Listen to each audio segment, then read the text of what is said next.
Michael Dwyer, AP photo. After coming up just short Saturday night, the Boston Bruins will have another chance to close out their Stanley Cup Playoff series against the Toronto Maple Leafs in Game 6 Monday night at the Air Canada Centre. While Boston's rally in Game 5 came up just short, the Black and Gold still have a 3-2 edge in the best-of-7 series. Here's a look at 10 things to know ahead of puck drop Monday night. 1.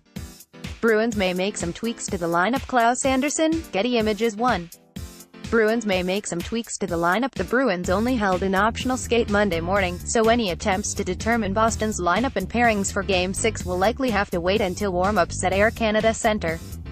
However, Bruins head coach Bruce Cassidy noted after morning skate that he's considering a few tweaks to his lineup. Per Fluto Shinzawa of The Athletic, forward Anton Heinen seems to be the likely choice to sit for a game after going scoreless for the first 5 games of the series, while he finished 5th on the team in scoring during the regular season. Heinen did go through a few scoring droughts in his rookie campaign and hasn't factored into much this series while skating with Riley Nash and David Backes. With Heinen out, it's looking like Tommy Wingels will slot back into the lineup for Game 6, per Shinzawa.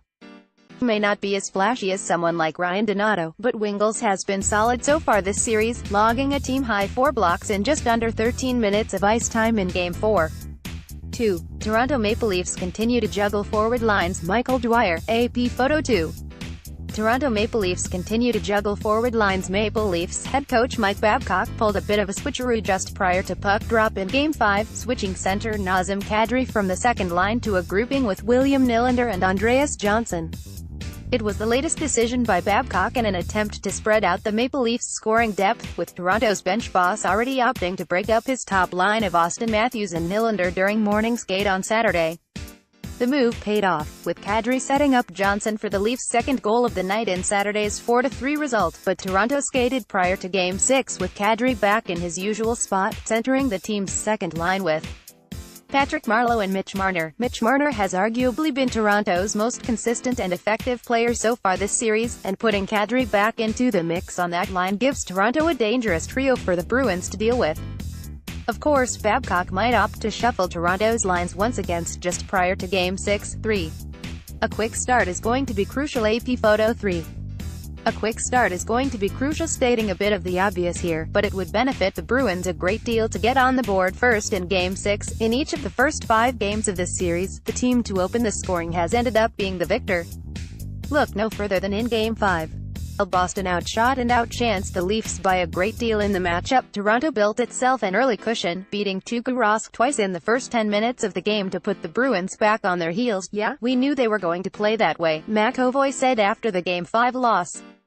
Shame on us for not coming out better, having a better first 10 minutes there. We knew they were going to come like that, their backs are against the wall, and they're going to continue to come like that, so we got to go back and make sure we're prepared to start the next game. The Leafs might have the home ice advantage at Air Canada Centre, but the Bruins managed to negate a bit of Toronto's crowd en route to Game 4 win, with Torrey Krug lighting the lamp just 28 seconds into the tilt. A similar start will be key for the Black and Gold Monday. 4. Secondary scoring can put the Bruins over the top. Matty Meyer, Getty Images. 4. Secondary scoring can put the Bruins over the top. Playing without a pulse for most of the first 30 minutes of play, the Bruins managed to almost claw back from a 3-goal deficit in Game 5 thanks to a couple of unlikely contributors, while Boston's top line of Patrice Bergeron, David Pastrnak and Brad Marchand have wreaked havoc on the Leafs for most of the series. It was Boston's fourth line of Sean Kuraly, Noel Acciari and Tim Schaller that gave Boston the spark it needed. The trio combined for 4 points Saturday night, scoring both of Boston's goals in the third period to bring the Black and Gold within 1 in what was ultimately a 4-3 loss. I think we just tried to keep it simple, Kuraly said. We knew our team just needed some energy and the goals were just a byproduct of us trying to play the right way, and sometimes they don't go in, but tonight they did. Obviously a couple great plays from some guys, but we're just trying to play the right way and create some energy, and tonight a couple went in. Boston's top line might do most of the heavy lifting in terms of offense, but if the Bruins' fourth line can continue to capitalize on its chances, this team is going to be tough to contain. Also, is it officially time to label Sean Kuraly as a playoff performer? 6 goals in 83 regular season games, 4 goals in 9 postseason games.